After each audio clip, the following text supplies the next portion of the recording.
Tarih bize gösteriyor ki borç ve faize dayalı ekonomik modeller uzun vadede hiçbir zaman başarı sağlamamıştır. Bilakis o ülkelerin çökmesine, adaletsizliğe ve ülkenin ahlaki olarak yozlaşmasına sebep olmuştur. Türkiye olarak borç ve faiz sarmalından kurtulmak için, güçlü bir ekonomiye sahip olmak için bilgiye dayalı bir üretim modeline geçmek zorundayız.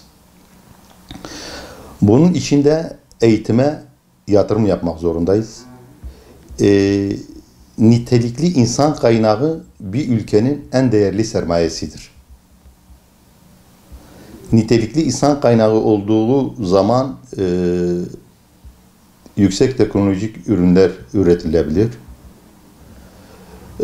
Üretim modeli o ülkenin kurtuluşuna sebep olabilir.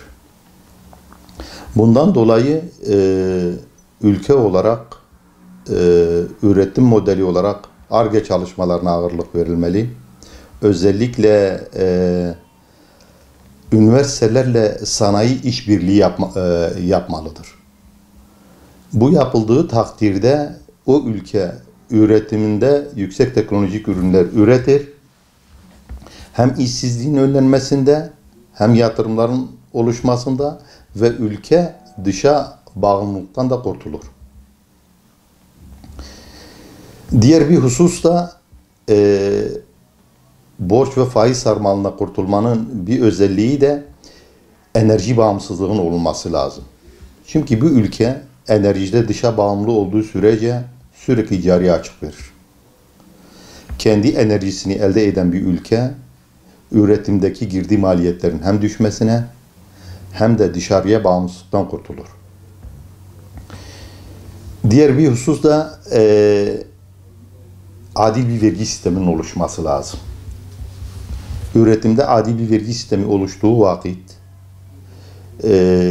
üretim yapan firmalar desteklendiği vakit, vergi SGK primlerinde teşvik edildiği vakit ve yüksek teknolojik ürünler üreten tabii firmalara bu tür teşvikler verilmeli. Bu yapıldığı vakit üretim modelimiz gelişir. Borç ve faiz sarmalından kurtulmuş oluruz. Ayrıca başka bir husus daha belirtmek isterim ki üretim modelinde şeffaflık ve hesap verilebilirlik olması lazım.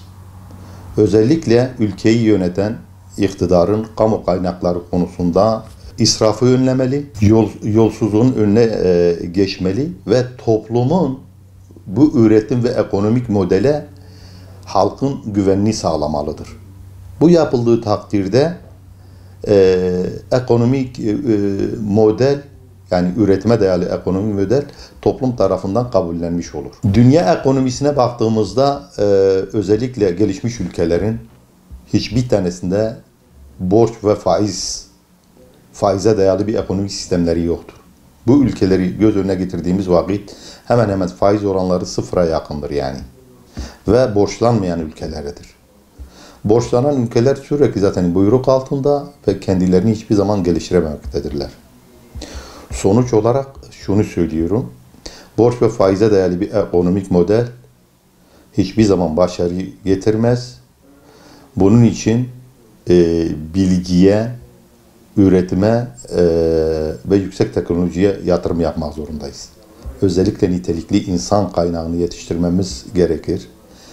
Şöyle ki ne kadar yeraltı zenginlikleriniz, madenleriniz dahi olsa, nitelikli insan kaynağınız yoksa yüksek teknolojik ürünler üretemezsiniz ve sürekli dışa bağımlı kalırsınız.